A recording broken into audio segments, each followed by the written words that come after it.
तो आज हम अध्याय 2 बहुपद का इंट्रोडक्शन पार्ट देखेंगे। ठीक है, तो इस इंट्रोडक्शन पार्ट को स्टार्ट करने से पहले आपको 2-3 बेसिक बातों का पता होना चाहिए। जैसे कि पहले नंबर पे है हमारा चर क्या होता है। देखिए, चर क्या होता है, ए से लेके जेड तक जितने भी लेटर्स होते हैं उन्हें बोला जाता है चर, क्योंकि उनके मान बदलते रहते हैं। जैसे कि मैं पहले यहाँ लिख देता हूँ A B C D E ऐसे करके एक्स वाई जेड। ठीक है, देखिए चर क्या होता है, ए से लेके जेड तक जितने भी लेटर्स होते हैं इन्हें बोला जाता है चर, क्योंकि इनके मान बदलते रहते हैं। जैसे कि मैं अगर यहाँ पे ए को उठा लूँ तो देखिए, आपने कहीं देखा होगा ए का मान 4 है, तो कहीं आपने देखा होगा ए का मान 5 है, तो कहीं आपने देखा होगा कि ए का मान 7 है, कहीं आपने देखा होगा ए का मान 3 है। तो देखिए ए का मान बदल रहा है ना। ठीक है, इसी तरीके से अगर मैं डी को उठा लूँ तो देखिए डी का मान कहीं आपने देखा होगा 7 है, कहीं आपने देखा होगा डी का मान 3 है, कहीं आपने देखा होगा डी का मान 1 है, कहीं आपने देखा होगा डी का मान 4 है। ठीक है, तो डी का मान बदलता रहता है। ठीक है, तो चर क्या होता है, ए से लेके जेड तक जितने भी लेटर्स होते हैं इन्हें बोला जाता है चर, क्योंकि इनके मान बदलते रहते हैं। ठीक है, तो अब दूसरे नंबर पे हम समझते हैं अचर। तो दूसरे नंबर पे हम समझते हैं कि अचर किसे बोलते हैं। ठीक है,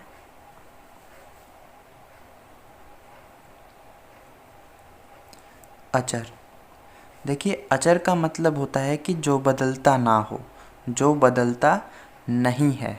जैसे कि एक एक कभी बदल नहीं सकता, एक ही रहेगा। जैसे कि 3, तो 3 3 ही रहेगा, कभी बदल नहीं सकता। 3 कभी बदल के कोई और संख्या नहीं हो सकती, 3 3 ही रहेगी। जैसे कि 5 5 5 ही रहेगा, कभी बदलेगा नहीं। जैसे कि 7 7 7 ही रहेगा, कभी बदलेगा नहीं। ठीक है, इस तरीके से आपको समझना था कि अचर क्या होता है। अचर क्या होता है, जो बदलता नहीं है। ठीक है, तो आप अचर भी समझ गए। अब तीसरे नंबर पे मैं आपको बता देता हूँ कि पद क्या होता है या पदों को कैसे पहचानें। देखिए, मैं यहाँ पे एक बहुपद लिख रहा हूँ। मैं अभी आपको ये नहीं बता रहा कि बहुपद होता क्या है, मैं आपको ये बता रहा हूँ कि पदों को कैसे पहचानें। देखिए, मैं यहाँ पे एक बहुपद लिखता हूँ, 2x² प्लस 5x माइनस 2। ठीक है, तो यहाँ पे कितने पद हैं, 1 पद, 2 पद, 3 पद। यहाँ पे कितने पद हैं, 1 पद, 2 पद, 3 पद, 3 पद हैं। और इन पदों को बांटने का काम कौन कर रहा है, प्लस का साइन और माइनस का साइन। तो आपको हमेशा ये ध्यान रखना है कि पदों को बांटने का काम केवल और केवल प्लस और माइनस का साइन ही करता है। ठीक है, एक और एग्जांपल बता देता हूँ मैं यहाँ पे। जैसे कि 2x प्लस 5, ये एक बहुपद है। ठीक है, इसमें कितने पद हैं, 2 पद हैं, 1 पद, 2 पद। और इन पदों को बांटने का काम कौन कर रहा है, प्लस का साइन। ठीक है, एक और एग्जांपल बता देता हूँ। जैसे कि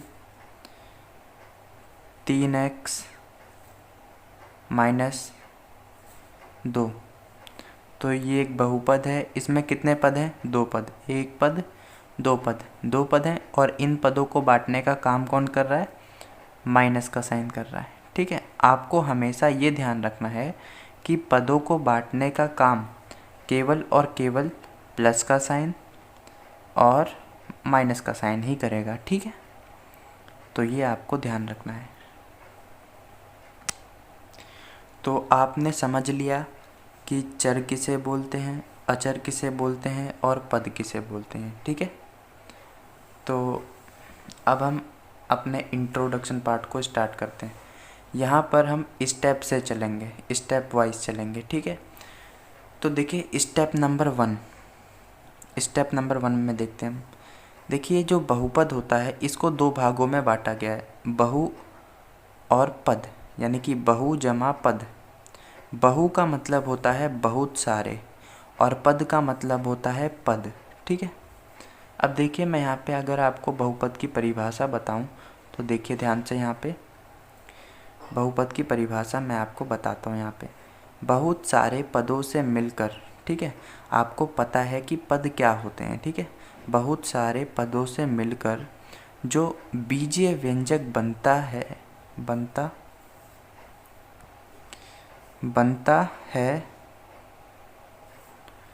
ठीक है। बहुत सारे पदों से मिलकर, पद आपको पता है क्या होता है, ठीक है। बहुत सारे पदों से मिलकर जो बीजीय व्यंजक बनता है, तो मैं आपको बता देता हूँ कि बीजीय व्यंजक क्या होता है। देखिए मैंने आपको बताया कि चर क्या होता है, ठीक है, और अचर क्या होता है, ठीक है। तो जब हम चर और अचर को ही आपस में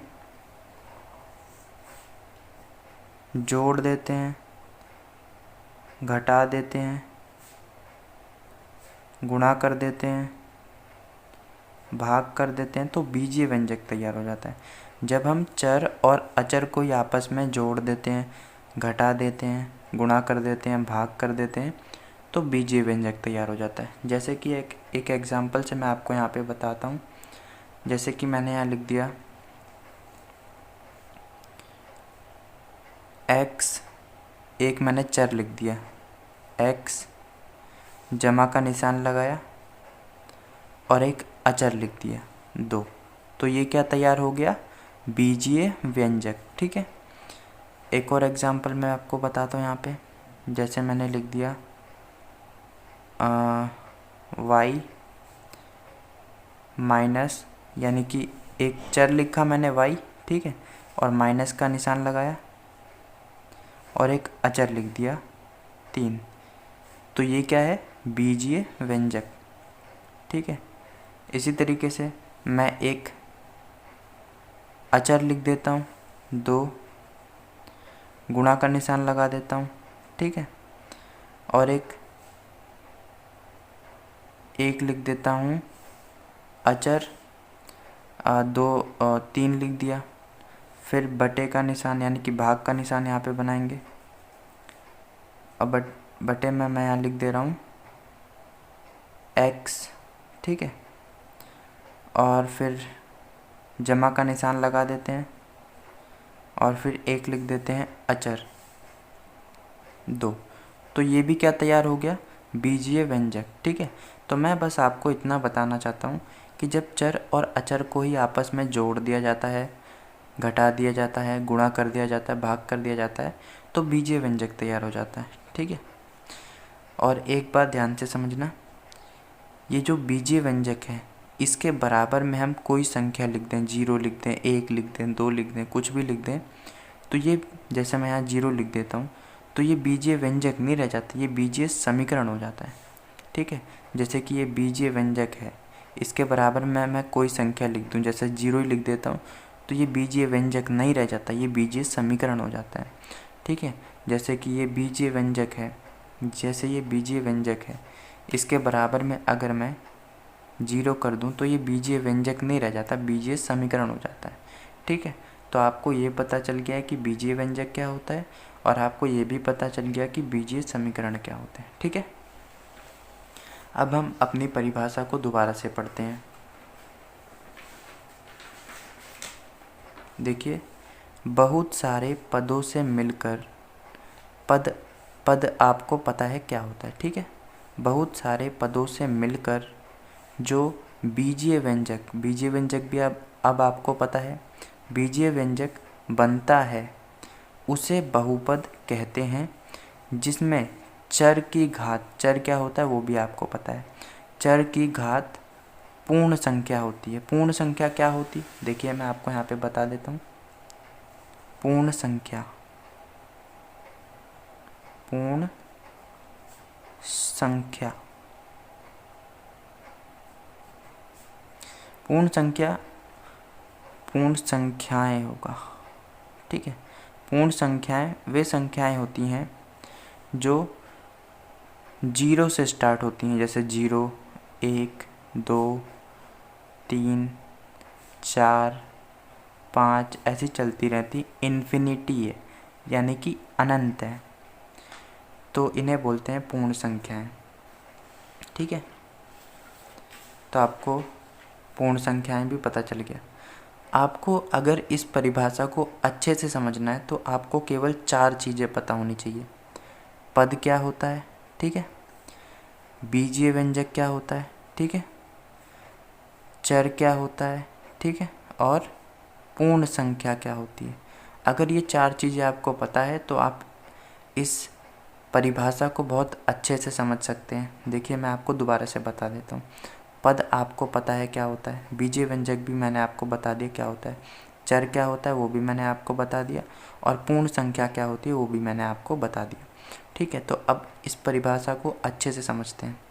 बहुत सारे पदों से मिलकर, पद क्या होता है आपको पता है, बहुत सारे पदों से मिलकर जो बीजीय व्यंजक तैयार हो बनता है उसे बहुपद कहते हैं, जिसमें चर की घात पूर्ण संख्या होती है, ठीक है। एक एग्जाम्पल की मदद से समझते हैं, जैसे कि मैं लिख देता हूँ यहाँ पे एक बीजीय व्यंजक लिखता हूँ मैं यहाँ पे 2x² प्लस 5x माइनस 2, ठीक है। तो इस परिभाषा के हिसाब से देखते हैं कि ये क्या बहुपद है कि नहीं। देखिए बहुत सारे पदों से मिलकर, यहाँ पे बहुत सारे पद हैं, आप देख सकते हैं 1 पद, 2 पद, 3 पद, यहाँ पे बहुत सारे पद हैं, ठीक है। बहुत सारे पदों से मिलकर जो बीजीय व्यंजक, और ये बीजीय व्यंजक भी है, जो बीजीय व्यंजक बनता है उसे बहुपद कहते हैं, ठीक है, जिसमें चर की घात पूर्ण संख्या होती है। जिसमें चर की घात क्या होती है, पूर्ण संख्या। यहाँ पे चर क्या है, चर क्या है, x है चर, इसकी घात क्या है 2, 2 पूर्ण संख्या होती है, हाँ होती है। और ये रहा एक चर, इसकी घात क्या है, कुछ नहीं है, तो 1, 1 पूर्ण संख्या होती है, हाँ होती है, मतलब कि ये बहुपद है, ठीक है। तो आप बहुपद की परिभाषा को अच्छे से समझ गए होंगे। अब आगे देखते हैं। तो अब हम देखते हैं स्टेप नंबर 2, ठीक है।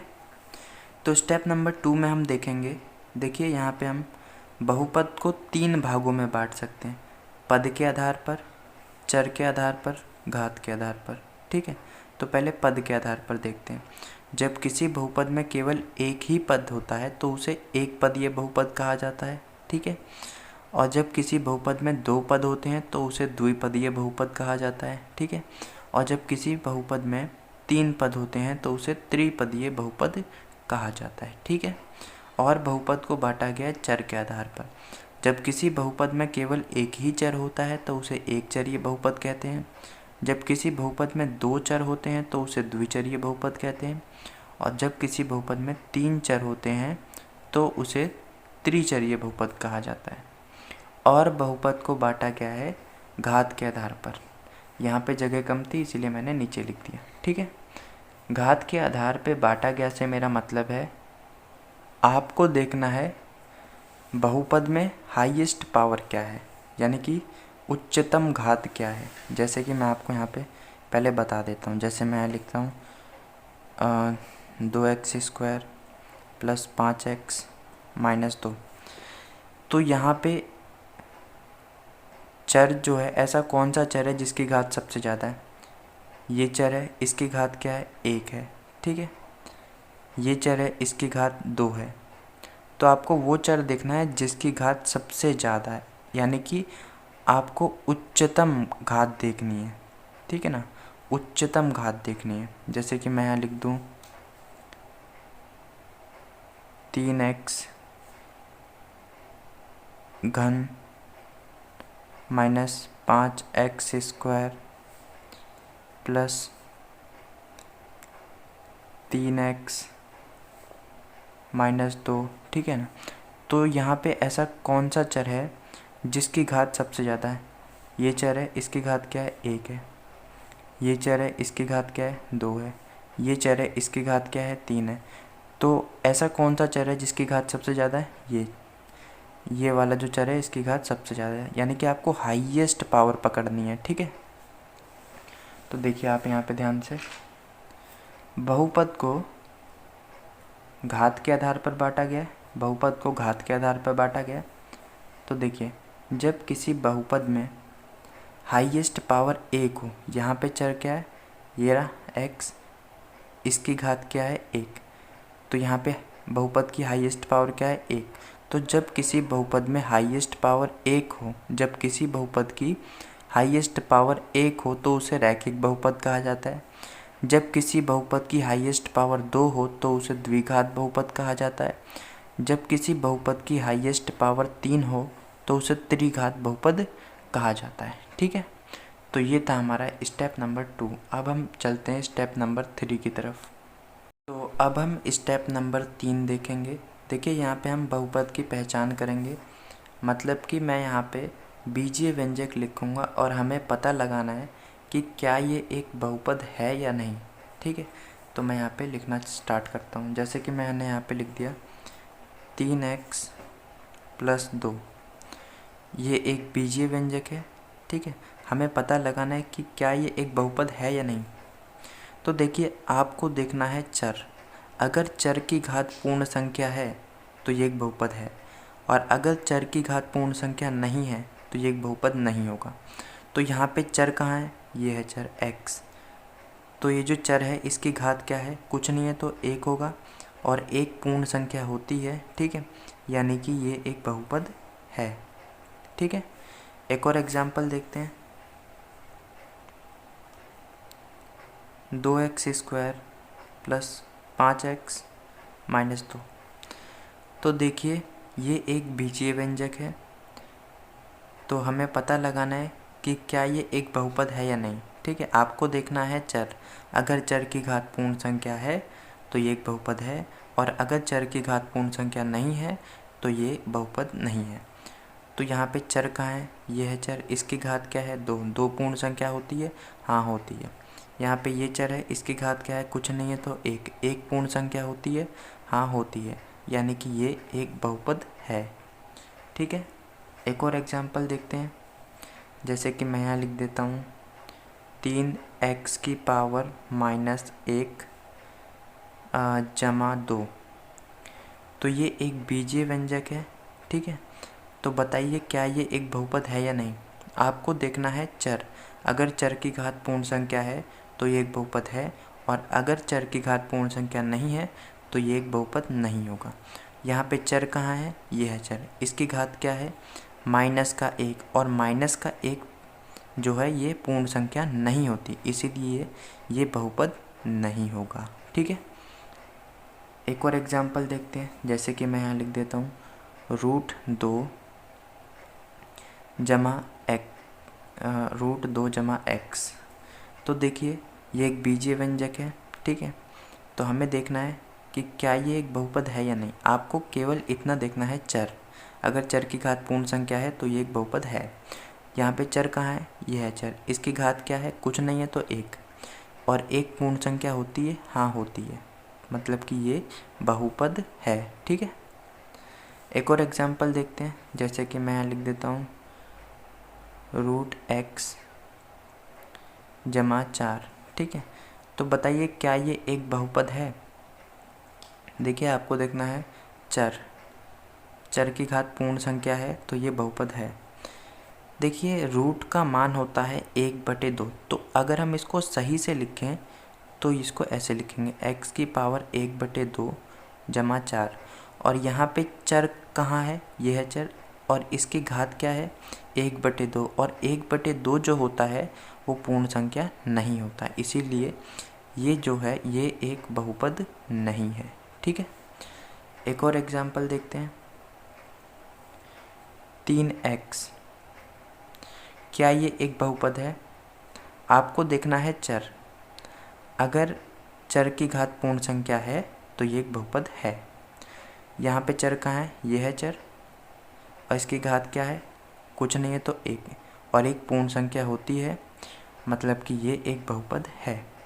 लेकिन हमने परिभाषा में पढ़ा था, बहुपद की परिभाषा में पढ़ा था कि बहुत सारे पदों से मिलकर, यानी कि बहुत सारे पद होने चाहिए। लेकिन यहाँ तो केवल एक ही पद है, लेकिन हम इसे एक पदीय बहुपद कह सकते हैं, क्योंकि हमने पढ़ा था कि बहुपद को पद के आधार पर बांटा गया है, और जब किसी बहुपद में एक ही पद हो तो उसे एक पदीय बहुपद कह सकते हैं, यानी कि ये भी एक बहुपद है। ठीक है, जैसे मैं यहाँ लिख देता हूँ 5x, तो क्या ये एक बहुपद है? देखिए, आपको देखना है चर की घात अगर पूर्ण संख्या है तो ये एक बहुपद है, और अगर चर की घात पूर्ण संख्या नहीं है तो ये एक बहुपद नहीं होगा। ये चर है, इसकी घात क्या है? कुछ नहीं है तो 1, और एक पूर्ण संख्या होती है, इसीलिए ये एक बहुपद है। ठीक है, तो इस तरीके से आपको बहुपद की पहचान करनी थी। तो अब आगे देखते हैं। तो अब हम देखते हैं स्टेप नंबर 4। ठीक है, तो अब हम समझते हैं कि शून्य क्या होता है। देखिए, वह मान होता है जिसे बहुपद में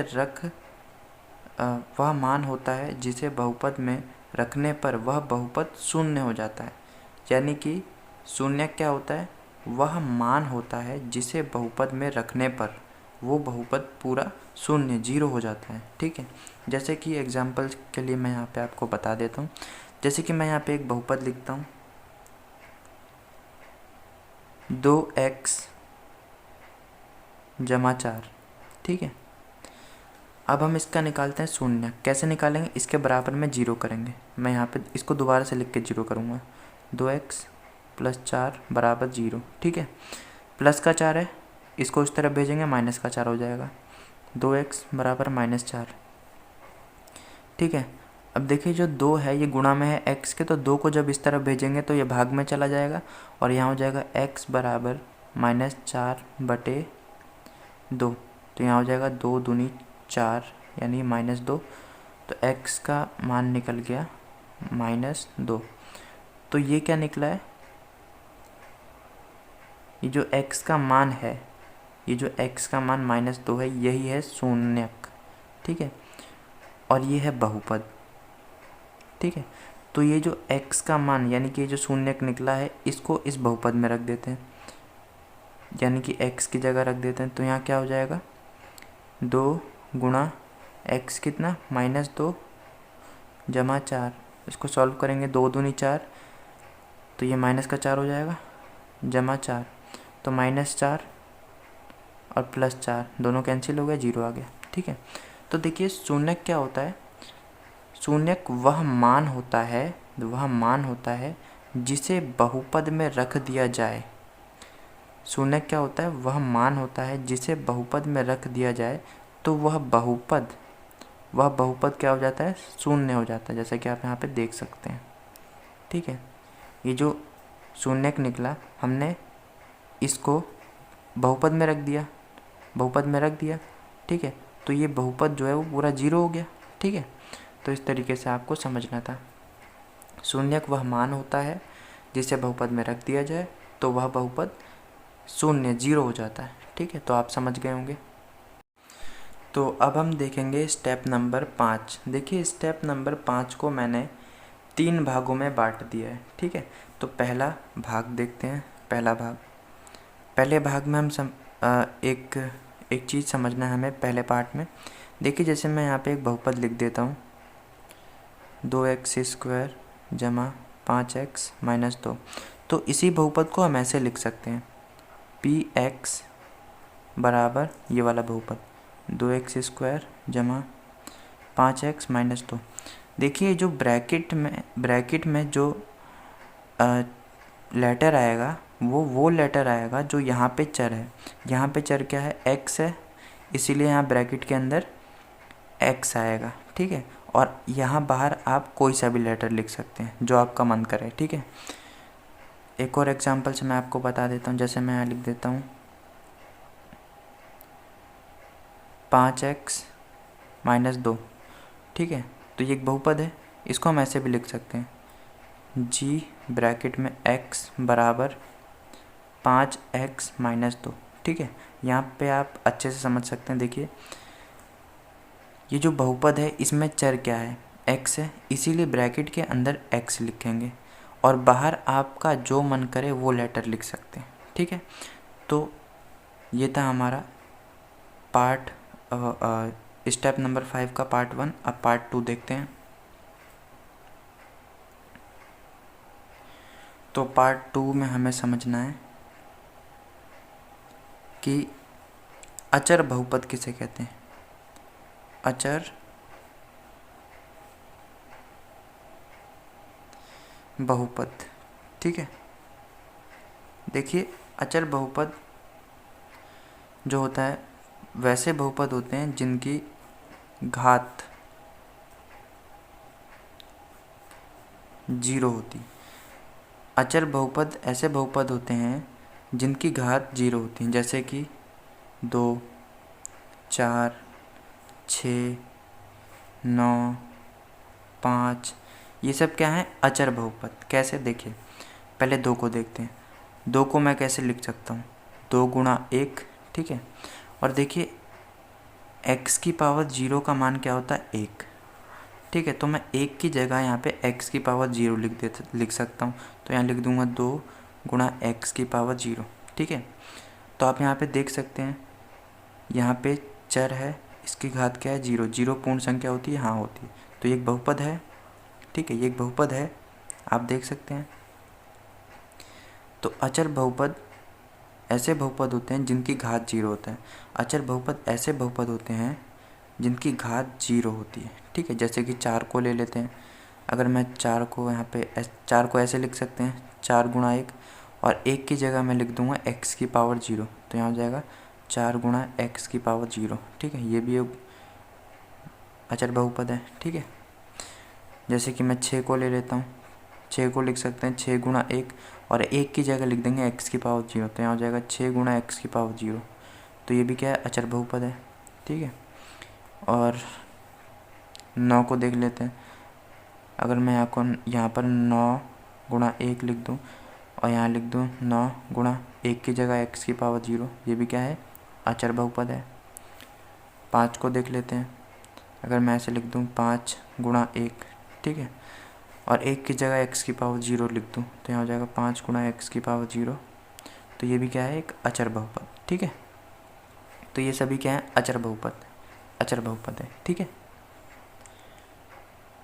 तो इस तरीके से आपको समझना था अचर बहुपद। अब आगे देखते हैं, ये हमारा लास्ट 3rd पार्ट है। तो तीसरे पार्ट में हम समझते हैं कि देखिए क्या 0 एक बहुपद होता है, क्या 0 एक बहुपद होता है, और अगर होता है तो इसकी घात क्या होगी, ठीक है। तो हम यहाँ यही देखते हैं। हम यहाँ पे देखिए x की पावर 0 का मान क्या होता है, 1 होता है, ठीक है। तो हम 0 का ऐसे लिख सकते हैं 0 गुणा x की पावर 0, ठीक है। तो इतना तो पता चलता है कि ये क्या है, एक बहुपद है। इतना तो पता चलता है ये एक बहुपद है, और इसको एक अलग से नाम दिया गया है, शून्य बहुपद। शून्य बहुपद, ठीक है। लेकिन क्या x की जो शून्य बहुपद होता है उसमें जो घात होती है वो 0 ही होती है, क्योंकि 0 की तो गुणा कर दूं x की पावर 100 से कर दूं, 0 की गुणा कर दूं x की पावर 1000 से, 0 की गुणा कर दूं x जमा y की पावर 2 से, 0 की तो किसी से भी गुणा करो 0 ही आता है। तो देखिए 0 एक बहुपद तो होता है, और 0 को एक अलग से नाम दिया गया शून्य बहुपद, जिसकी घात क्या होती है, अपरिभाषित। 0 भी है, 100 भी है, 1000 भी है, 2 भी है। तो 0 एक बहुपद होता है जिसको एक नाम दिया गया शून्य बहुपद, और जिसकी घात क्या है, अपरिभाषित।